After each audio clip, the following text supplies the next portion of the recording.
En el año 1500, Europa estaba lista para dejar atrás la Edad Media y entrar en un nuevo y magnífico capítulo de su historia. Las décadas que siguieron pueden verse ahora como el nacimiento de nuestra propia edad moderna. Fue una época de descubrimientos geográficos e intelectuales. En el arte, el espíritu del Renacimiento floreció sobre todo en las grandes ciudades de Italia.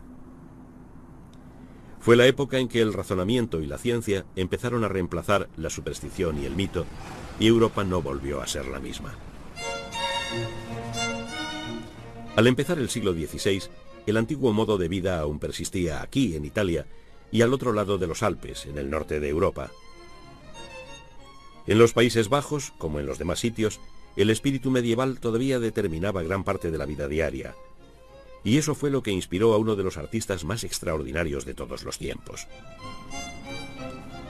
Un hombre que reconocía las locuras humanas y trataba de advertir sobre ellas, a menudo en términos horrendos. Un hombre cuyo propio cristianismo estaba mezclado con el folclore del momento y lo expresaba a través de su propio genio artístico. Este fue el primero de los grandes maestros holandeses, Hieronymus Bosch, el Bosco.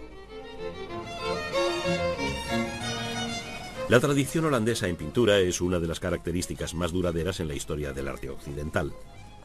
Durante siglos, las tierras de la moderna Holanda y Bélgica han sido un punto focal de logros artísticos realmente importantes. Ya en 1450 habían producido pintores del calibre de Roger van der Weyden y Jan van Eyck, dos de los muchos grandes pintores de la época.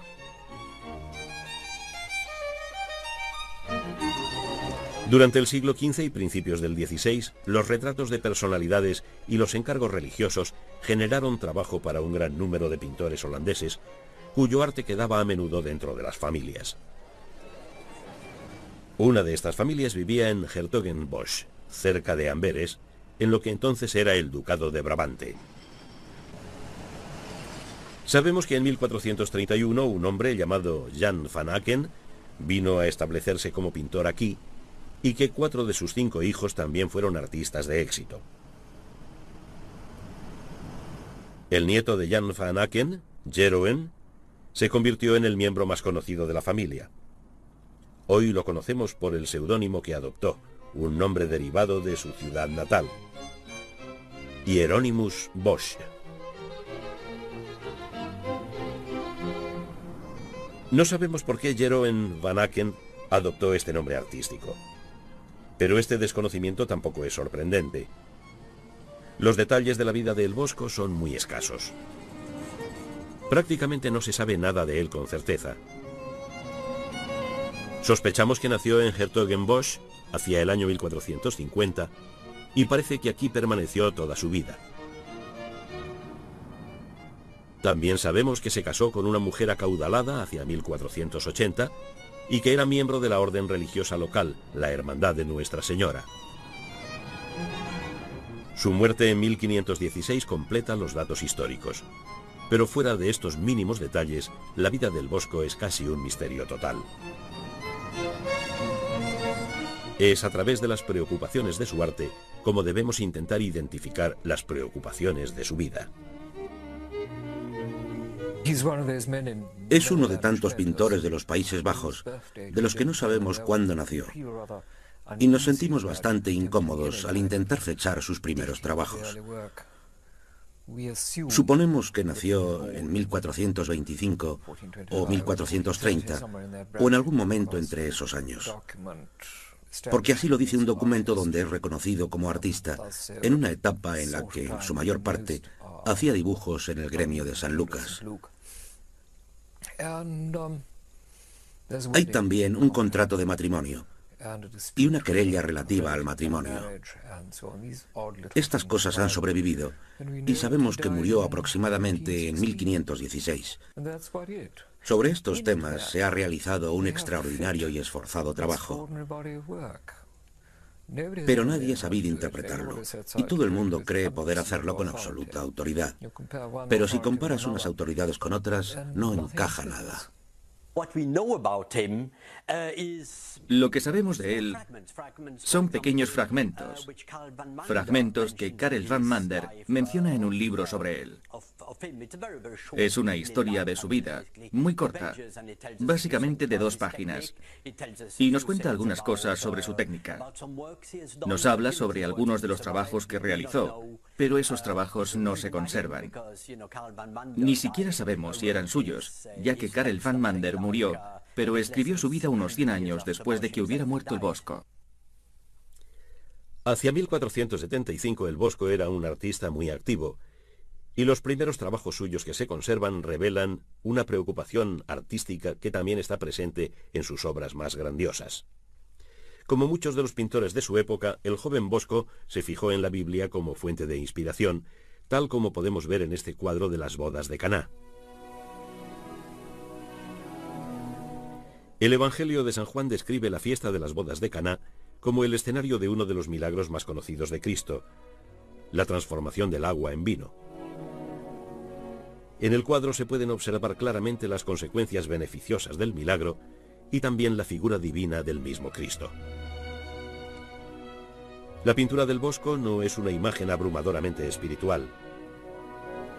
Se manifiesta con un fuerte sentido de errónea humanidad, con un simbolismo que contribuye claramente a ese efecto. Los contemporáneos del Bosco hubieran reconocido inmediatamente al cisne que escupe como un símbolo de promiscuidad sexual. Y la presencia del mago recuerda a los observadores actuales que mucha gente medieval tenía fe en más cosas aparte del poder de Cristo. En el siglo XV, en Europa, la creencia en la magia era un fenómeno muy extendido. Y el Bosco quiso abordar el tema en cuadros como El Prestidigitador, también de sus primeros años. Aquí vemos una escena con un mensaje más inmediato que el de las bodas de Caná. Un prestidigitador aparentemente saca una rana de la boca de un hombre cuya fe en el poder de la magia es cómicamente obvio. Pero el prestidigitador no tiene realmente poderes mágicos. Es un estafador que utiliza su rana como un truco ingenioso para distraer la atención, mientras su cómplice vacía los bolsillos del fascinado público. Todavía podemos apreciar el humor de esta pintura, porque la estupidez de los hombres no desapareció con la Edad Media. Muchos de los estudios del Bosco sobre la locura humana expresan sentimientos vivos todavía hoy, aunque el asunto inmediato a menudo puede resultar confuso. Este pequeño cuadro nos proporciona un ejemplo. Lo que se ilustra en él es un extraño fenómeno médico al que hay frecuentes referencias en el folclore medieval holandés. Se pensaba que la estupidez se curaba quitando la llamada piedra de los tontos de la cabeza. Aunque la idea de la piedra de los tontos no tenía ninguna base científica, mucha gente lo creía y nos resulta fácil reírnos de la credulidad de este inocente paciente medieval.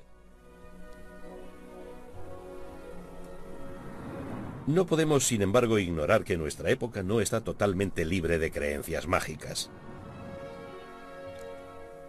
Puede que las generaciones futuras se rían de algunas prácticas actuales como la astrología o la quiromancia. No podemos saber cómo se verá a nuestro propio tiempo.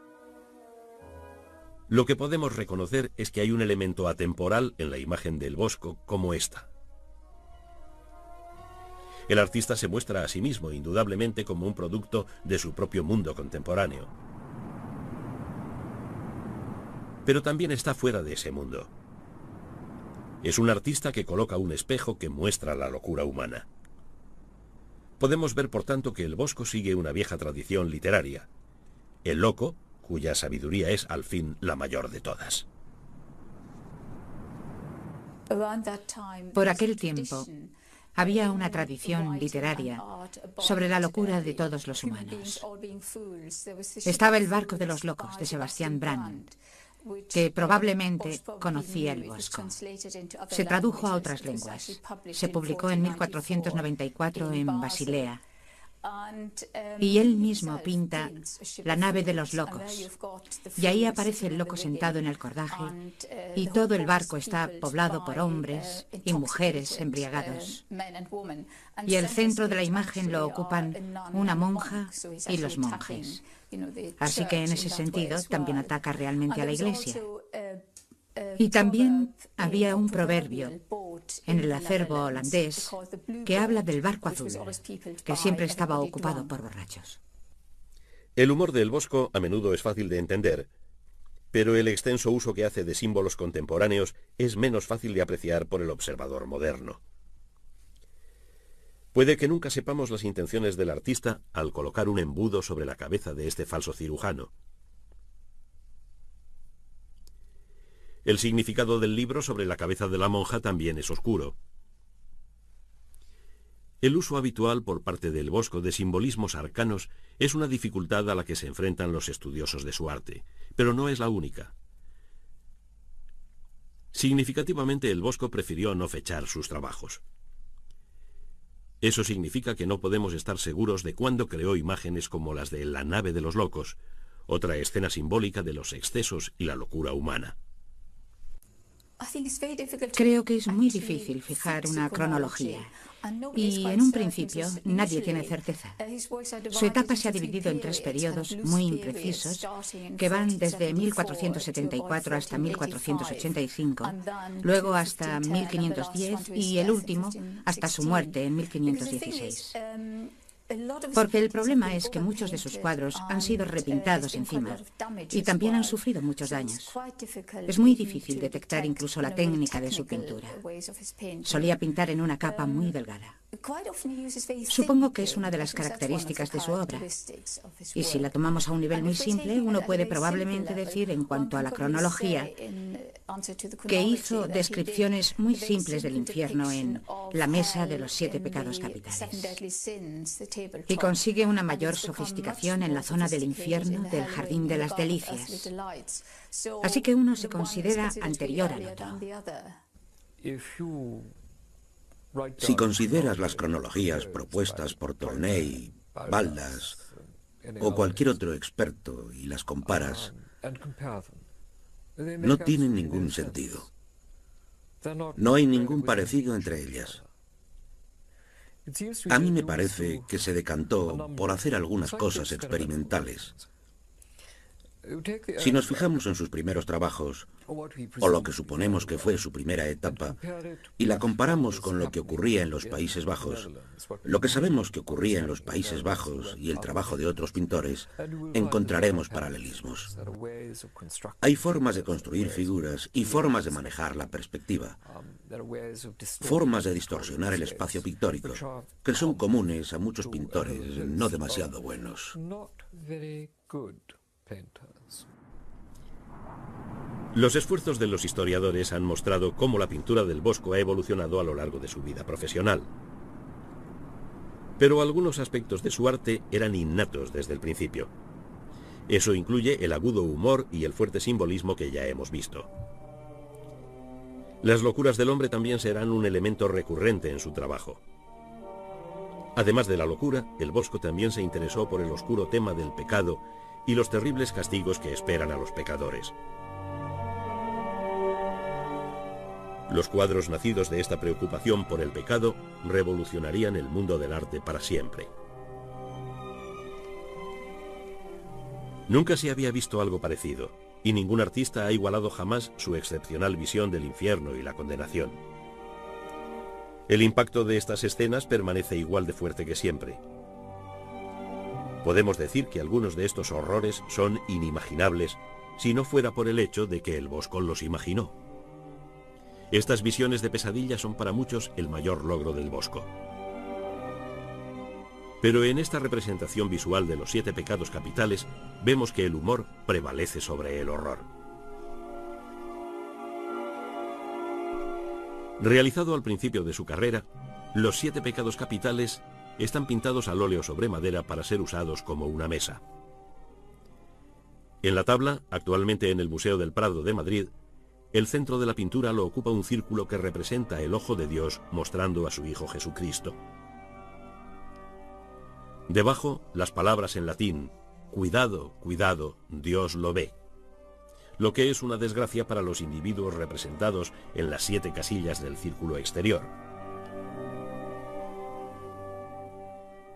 Todos ellos están relacionados con un pecado, y cada casilla representa una transgresión diferente en una serie de escenas contemporáneas. El mensaje de cada apartado es claro. Aquí, la ira está representada por un altercado entre 2 hombres, cuyo claro desacuerdo bien pudo ser provocado por la bebida consumida en la taberna que se ve al fondo. Tampoco se tarda mucho en reconocer que esos individuos amantes del placer están pecando de gula. Pero este círculo de pecados provoca en el observador moderno, tan peculiar en su carácter, diversión más que miedo. Tal vez el Bosco intentaba provocar la misma reacción en sus contemporáneos. El Bosco era un moralista obsesionado con el demonio.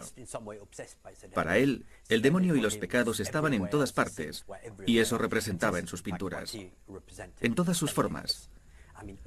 Por ejemplo, en los 7 pecados capitales, que es el tema central de su trabajo, eran los pecados que podían llevarte al infierno si no te confesabas.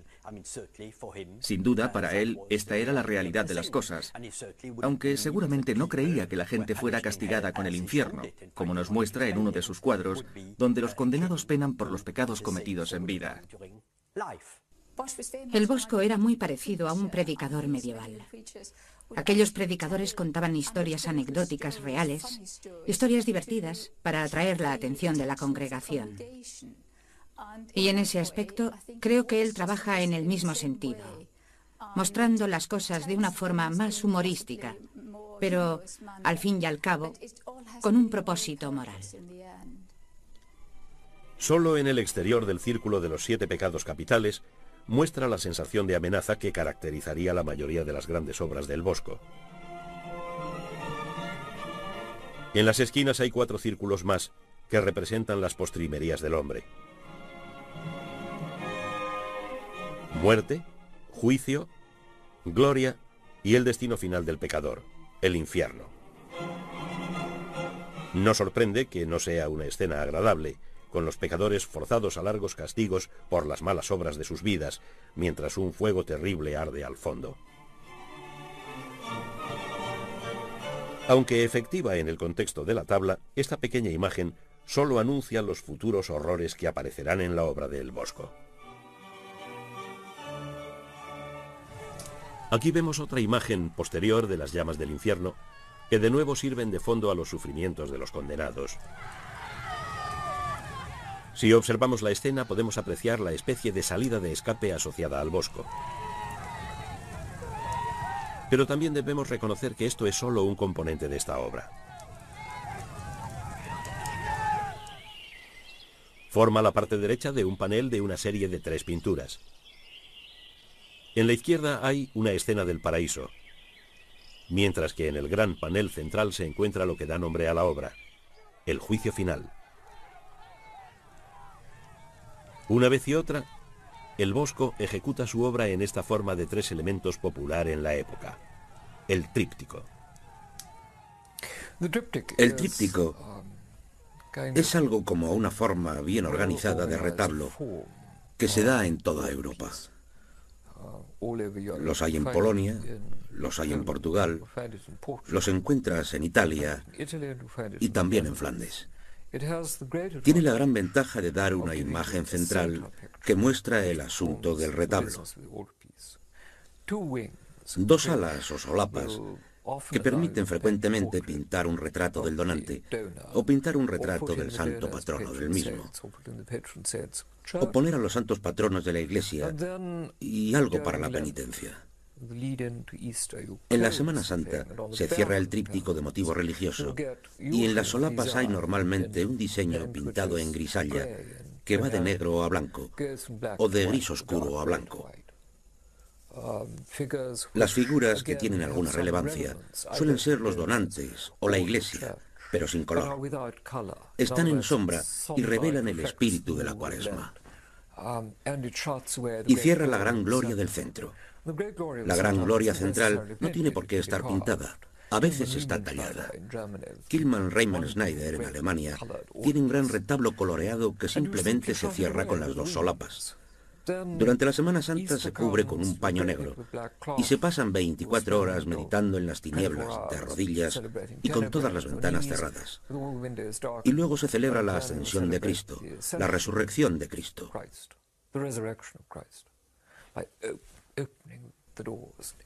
Como si al abrir las puertas todo volviera a la normalidad. Y hay un gran efecto teatral en todo esto. Pensemos en las ventanas que se abren para dar paso a la luz, en el incienso, las campanas y los cantos. Es lo teatral de la iglesia, y el tríptico es su forma más perfecta. Los trípticos de El Bosco son sin duda sus obras más conocidas, y el viaje de izquierda a derecha, del cielo al infierno, puede verse en muchas de ellas. En esta serie, titulada El carro de heno, el panel central de nuevo nos presenta una escena cuyo tema parece ser en principio bastante inocente. La marcha de un carro de heno. La escena es brillante, con azules y especialmente rosas que anticipan su uso en el bosco más famoso de todos, el Jardín de las Delicias. Podemos observar también un apacible paisaje profundo que proporciona el fondo a una escena aparentemente frívola. Pero esta es una imagen cargada de símbolos visuales que debieron de ser muy bien comprendidos en la época de El Bosco. El folclore holandés veía al heno como el símbolo de la búsqueda de la riqueza por el hombre y también de los pecaminosos disparates que esa búsqueda acarrea. El búho también era reconocido como un símbolo de herejía, mientras que el jarrón reflejaba la promiscuidad femenina. Pero el público moderno también puede compartir la sensación de impiedad que El Bosco trataba de expresar. ¿Quiénes empujan realmente el carro de heno? Sean lo que sean, no son criaturas creadas por Dios. ¿Y cuál es el destino de esta procesión simbólica? La parte derecha del tríptico nos revela la terrible verdad. Es un lugar de cuya existencia muchos dudan hoy, pero cuya aterradora realidad era totalmente aceptada en los tiempos medievales. Estamos en el propio infierno. Se concentró en el infierno porque sus pinturas son una advertencia. Advierten a la humanidad de que no vaya por ese camino. Y de hecho así es como fueron vistos sus cuadros. A lo largo de la época medieval, era imposible para los campesinos, la clase trabajadora, ligeramente diferente, y la clase media, existir sin tener presente constantemente la inminencia de la muerte. No había médicos a los que consultar, solo remedios rudimentarios para cualquier clase de enfermedad, y algo tan simple como la escarlatina o el sarampión causaban la muerte. El hambre y el escorbuto los dejaban sin dientes. La edad media a la que moría la gente en aquella época era muy inferior a la actual. Para la gente era normal casarse a los 14 años y tener hijos inmediatamente, y morir a los 24 años. Una vida corta y no muy feliz. Morían de frío, de hambre, de escorbuto y todo tipo de males. Y así donde mires, en la vida medieval y en las epidemias de la época medieval a lo largo de Europa, te das cuenta de que la muerte siempre estaba ahí. Tienes cosas alegóricas como las danzas de la muerte, una forma primitiva de ilustración, que perduraron hasta bien entrado el Renacimiento. El aviso constante de que la muerte te espera, hagas lo que hagas, seas joven o viejo, hombre o mujer. Cuando duermes, comes, en cualquier actividad, la muerte está junto a ti. Con la muerte llega el juicio, y hay infierno o hay purgatorio. Y con un poco de suerte hay cielo. Así que constantemente vivían en un mundo de demonios y ángeles. Imágenes como estas nos recuerdan que la mente medieval concebía un infierno físico y tangible de sufrimiento físico y eterno. Muchos cristianos modernos ponen menos énfasis en la realidad del infierno y escogen mejor definirlo filosóficamente como la ausencia de Dios. Pero si nos imagináramos un infierno real, seguramente tendríamos una escena parecida a esta. No es solo el humo y el fuego, el sufrimiento físico, lo que lo hace en un lugar terrible. Es la vista de criaturas informes cuya existencia es tan real como la de los infortunados humanos que se describen. Las criaturas grotescas son una de las características más llamativas en las obras del Bosco, tal como podemos ver en el aterrador panel central del tríptico del Juicio Final. Seguramente el Bosco entendía que lo desconocido era lo más temible, y nunca había visto nadie criaturas como esos terribles híbridos de hombre y bestia. Aún más desasosegante es la fusión entre seres animados e inanimados, como podemos ver en este cuchillo surrealista que avanza intencionadamente en la esquina inferior derecha de la tabla.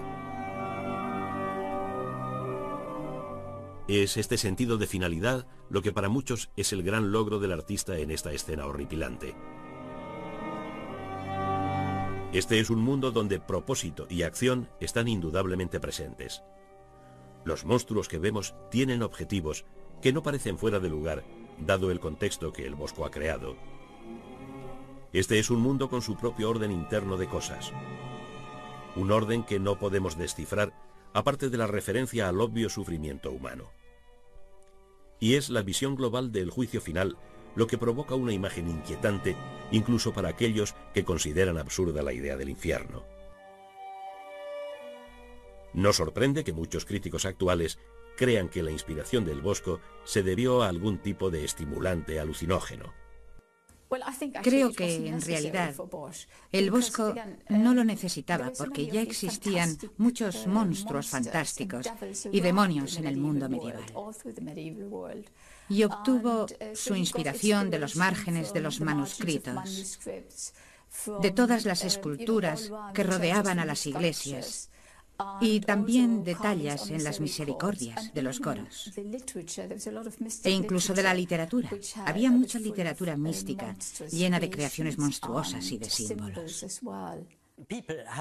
La gente ha visto al Bosco de diferentes maneras. Algunos han recurrido a Tennyson y otros dicen que su trabajo posee algún tipo de significado químico y hasta astrológico. Sin duda hay alusiones a la química y quizá haya alguna figura representativa de la tradición astrológica, pero su trabajo no trata de eso. Su obra es, primero, religiosa, segundo, moral, y luego, obviamente, lo que la hace tan grande es la invención del artista.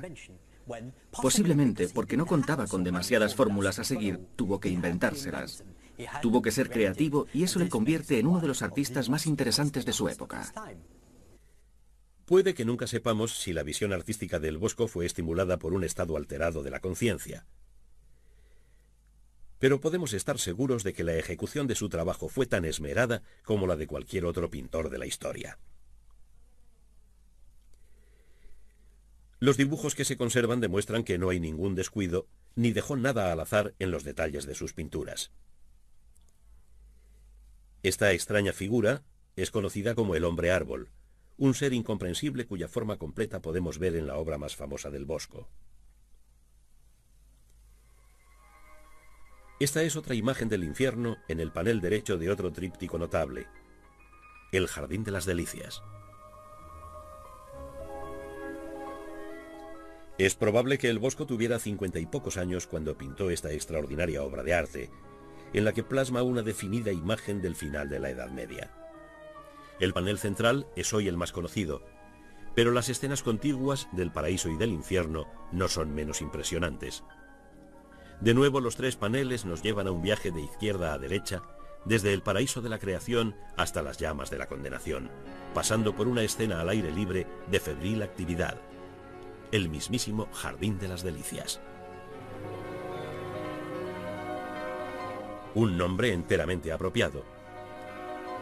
En el centro de la tabla vemos mujeres desnudas bañándose en un exótico estanque en el jardín, rodeadas por hombres montados en una gran variedad de animales.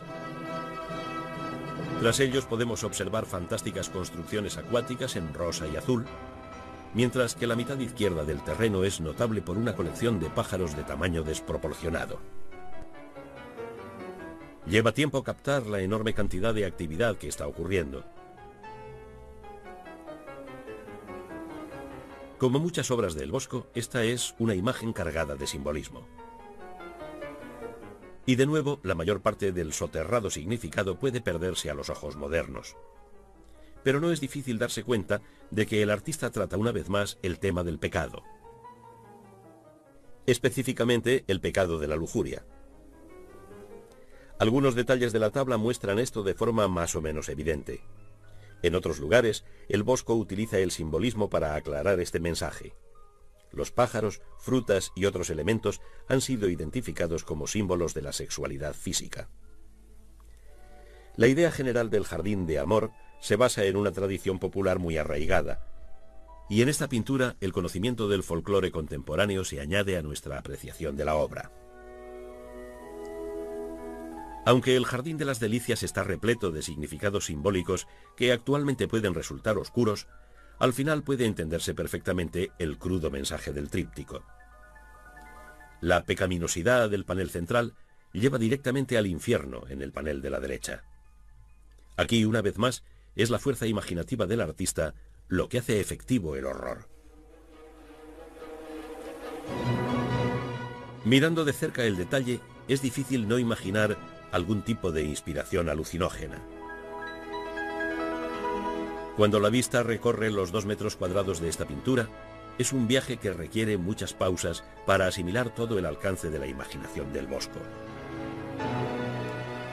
Las espantosas orejas, con sus terroríficos cuchillos, las arpas, transformadas en terribles instrumentos de tortura, la lámpara que se convierte en horno, detalles terroríficos que se describen a sí mismos. Si miramos a la figura de pájaro de abajo a la derecha, vemos que se traga a los condenados solo para excretarlos luego en un agujero en el suelo. Aunque horripilante, somos capaces de imaginar esta escena infernal por nosotros mismos. Pero eso no es todo lo que vemos, y muchos de los detalles más ínfimos simplemente desafían una explicación. ¿Por qué el hombre posterior defeca monedas en el agujero? ¿Por qué la criatura pájaro lleva un caldero en la cabeza?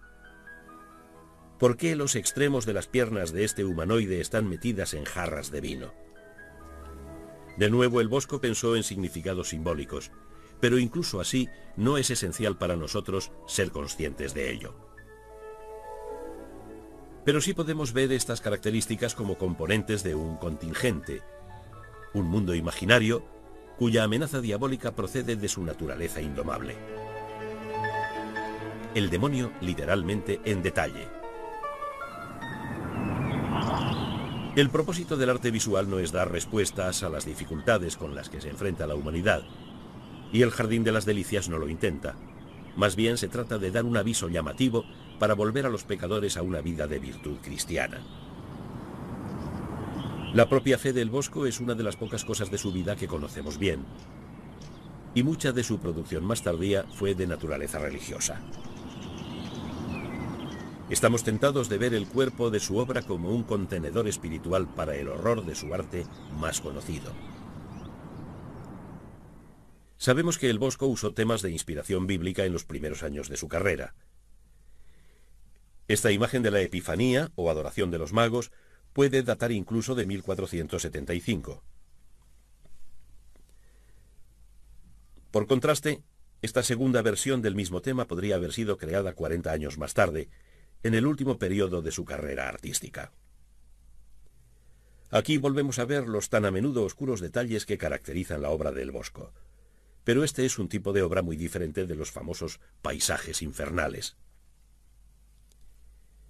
Es casi un alivio considerar con quietud la visita al Niño Jesús y admirar uno de los aspectos menos apreciados del arte del Bosco: su dominio del paisaje. Me parece que hay un intento organizado por un gran número de estudiosos del Bosco de convertirlo en algo que no era. Un ejemplo es convertirlo en un maestro del paisaje. Me parece muy difícil de creer que se desarrollara una nueva escuela de paisaje de la obra del Bosco, y muy pocos la ven. Demasiada poca gente se da cuenta incluso de que hay un paisaje que merece la pena observar. Demasiados de sus cuadros tienen paisajes enteramente esquemáticos. Tienen alguna relevancia en la historia de la invención, pero no de la observación. Es totalmente diferente a Bruegel, que realmente es un impulsor significativo del tema del paisaje. No me cabe ninguna duda de que salía al aire libre y dibujaba árboles. Quizá incluso lo hacía de árboles pintados. Hay hermosos árboles en su pintura tardía, como San Antonio, que no salieron de su cabeza, ni tampoco de la observación. Pero en general, no creo que sea significativo. Y pretender que Patinir no hubiera sido posible sin él me parece una tontería. Podemos incluso apreciar las dotes del Bosco para el paisaje en muchas de sus obras religiosas. Aquí vemos a San Cristóbal llevando al Niño Jesús contra un paisaje de troncos que se adentra en las colinas. Mucha de la obra tardía del Bosco describe escenas de las vidas de los santos, a menudo incorporando su típico simbolismo para expresar circunstancias de forma visual. Como en otros lugares, mucho de ese simbolismo no resulta evidente para el observador moderno. Pero con esta imagen de San Juan Bautista en el desierto, la identidad de esta criatura como el Cordero de Dios es muy clara. Muchos de los cuadros religiosos del Bosco tratan sobre los santos al aire libre, expuestos a las tentaciones del demonio. Pocos artistas han estado nunca mejor cualificados para esta tarea. Imágenes como estas han dado al Bosco la oportunidad de demostrar sus habilidades como paisajista y su maestría narrativa. La mayoría de su simbolismo puede ser ahora un arcano, y no hay duda de que la vida de los santos era más conocida en el siglo XVI de lo que lo es hoy. Pero aún así, podemos apreciar la idea del cristiano aislado y perdido en un mundo desconcertante, sustentado solo por la fe. Uno de estos santos fue San Antonio, uno de los primeros creyentes que pasó la mayor parte de sus días en el desierto de Egipto viviendo como ermitaño. Según su hagiografía, las privaciones de San Antonio incluían ser golpeado hasta la inconsciencia por demonios en la tumba que empleaba para rezar. También fue tentado por el demonio en forma de una gran reina, cuya benevolencia y bondad se revelaron finalmente como un engaño de Satán. Estos dos detalles narrativos pueden verse en el tríptico del Bosco Las tentaciones de San Antonio. Pero esta obra tardía proporciona al observador algo más que narrativa. El tema de las tentaciones del demonio permite al artista una expresión detallada del fantástico y notable panel central, donde vemos al santo junto a la tumba rodeado de figuras monstruosas, mientras las llamas del infierno se elevan una vez más en el fondo.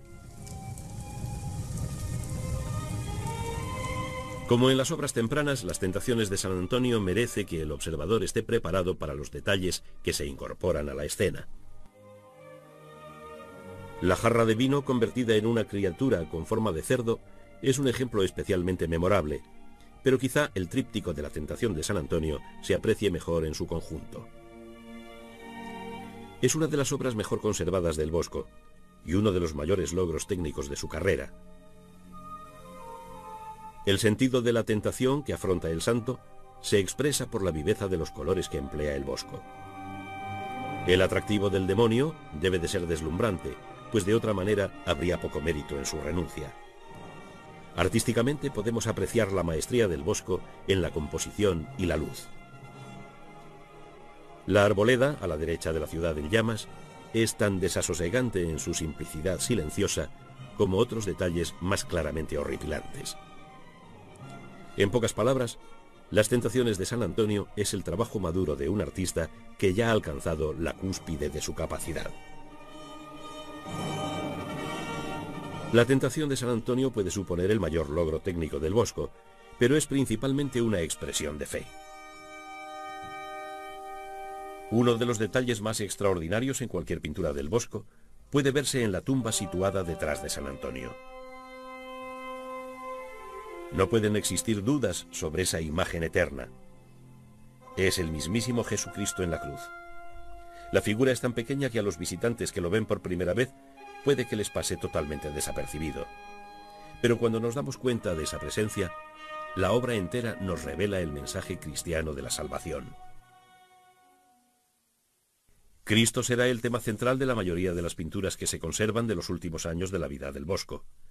Aunque, como hemos visto, sus primeros trabajos también incluyen escenas de la vida de Jesús. Ecce Homo nos devuelve al tema de la necedad. Aquí tenemos el momento en que Jesús es condenado por Poncio Pilato, el gobernador romano, que se limita a cumplir los deseos de la plebe. El sufrimiento de Cristo está plasmado con maestría. Podemos ver claramente las consecuencias de la flagelación. Pero son quizá los verdugos de Cristo el verdadero tema que se trata aquí.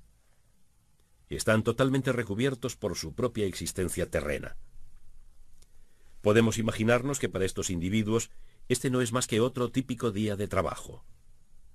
No tienen ni idea del significado real de su actuación.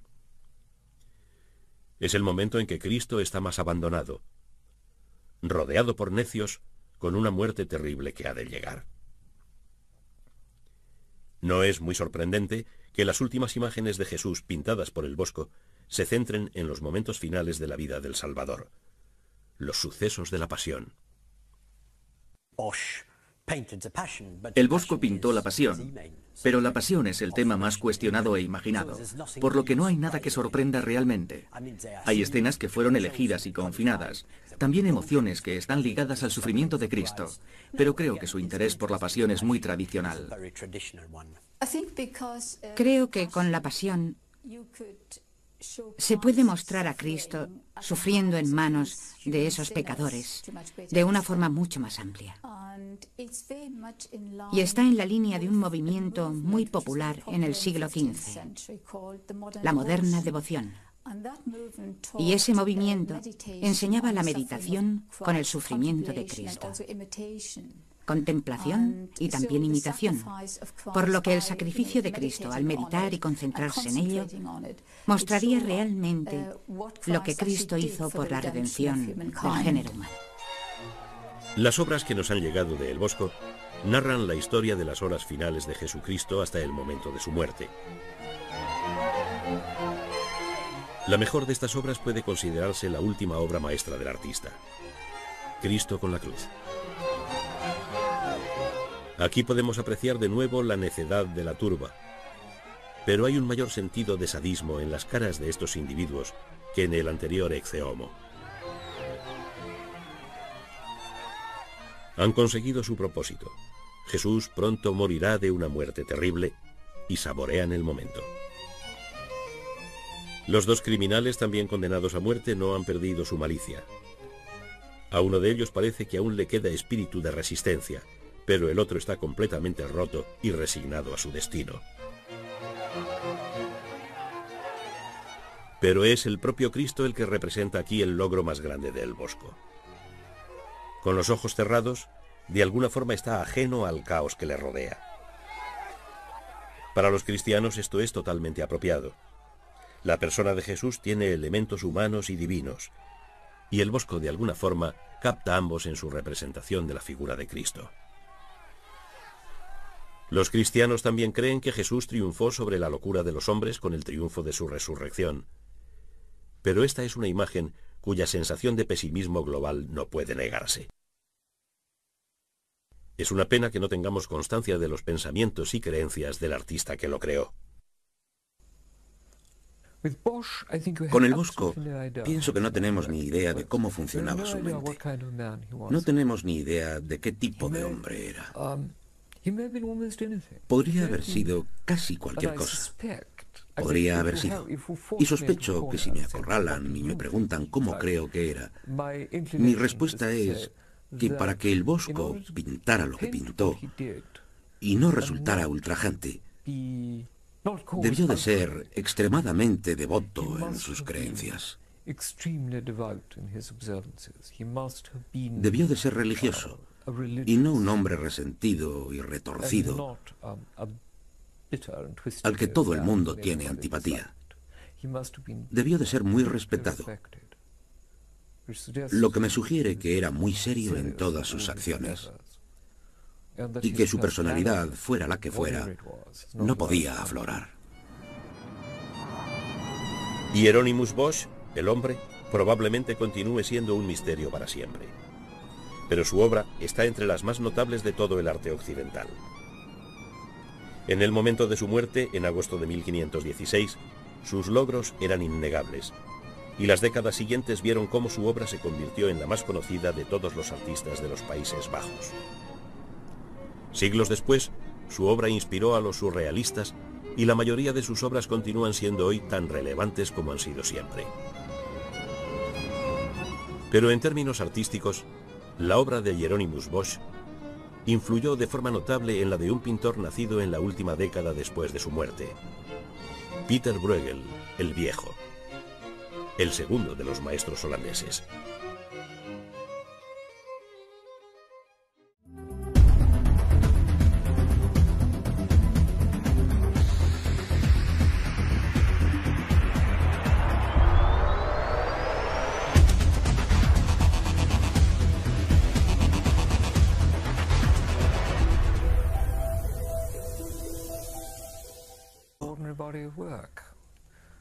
Pero nadie ha sabido interpretarlo, y todo el mundo cree poder hacerlo con absoluta autoridad.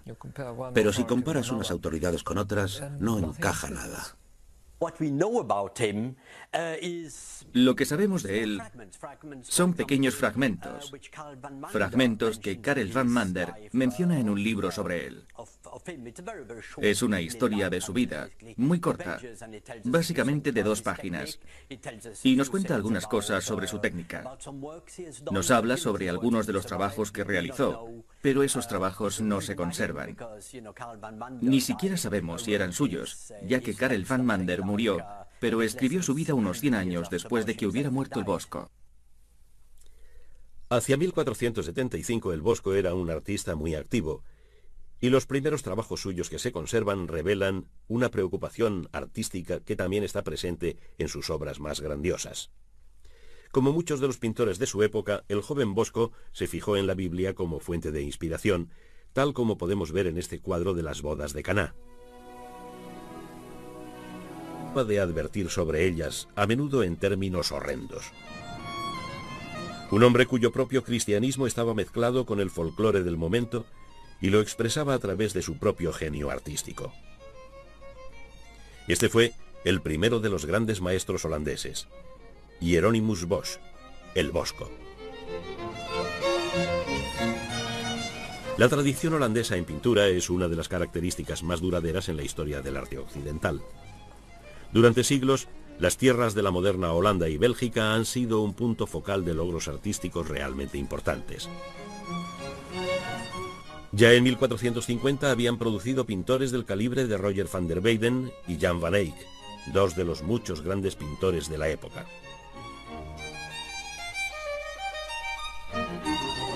Durante el siglo XV y principios del XVI, los retratos de personalidades y los encargos religiosos generaron trabajo para un gran número de pintores holandeses, cuyo arte quedaba a menudo dentro de las familias. Una de estas familias vivía en Hertogenbosch, cerca de Amberes, en lo que entonces era el ducado. Su muerte en 1516 completa los datos históricos. Pero fuera de estos mínimos detalles, la vida del Bosco es casi un misterio total.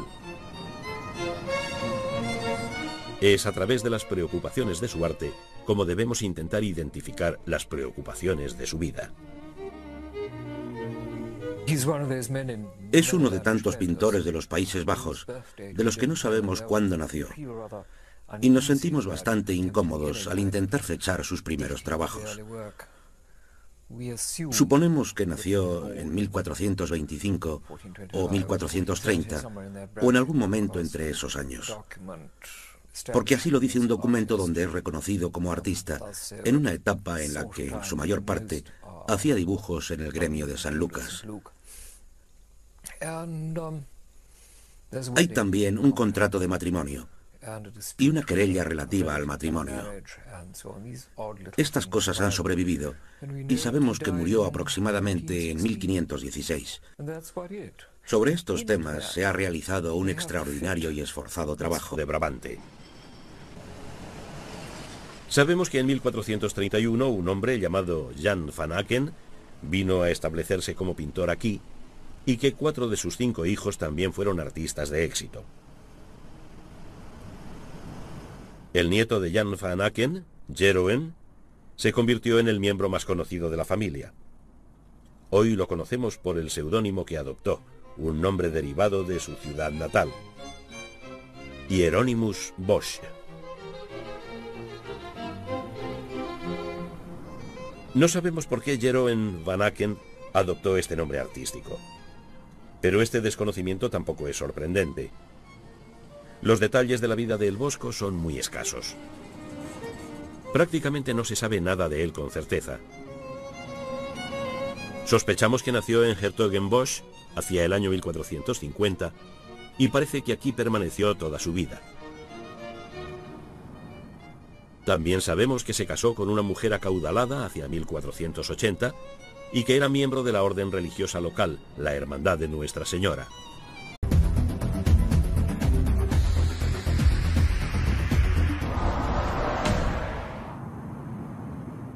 En el año 1500, Europa estaba lista para dejar atrás la Edad Media y entrar en un nuevo y magnífico capítulo de su historia. Las décadas que siguieron pueden verse ahora como el nacimiento de nuestra propia Edad Moderna. Fue una época de descubrimientos geográficos e intelectuales. En el arte, el espíritu del Renacimiento floreció sobre todo en las grandes ciudades de Italia. Fue la época en que el razonamiento y la ciencia empezaron a reemplazar la superstición y el mito, y Europa no volvió a ser la misma. Al empezar el siglo XVI, el antiguo modo de vida aún persistía aquí, en Italia, y al otro lado de los Alpes, en el norte de Europa. En los Países Bajos, como en los demás sitios, el espíritu medieval todavía determinaba gran parte de la vida diaria. Y eso fue lo que inspiró a uno de los artistas más extraordinarios de todos los tiempos. Un hombre que reconocía las locuras humanas y trataba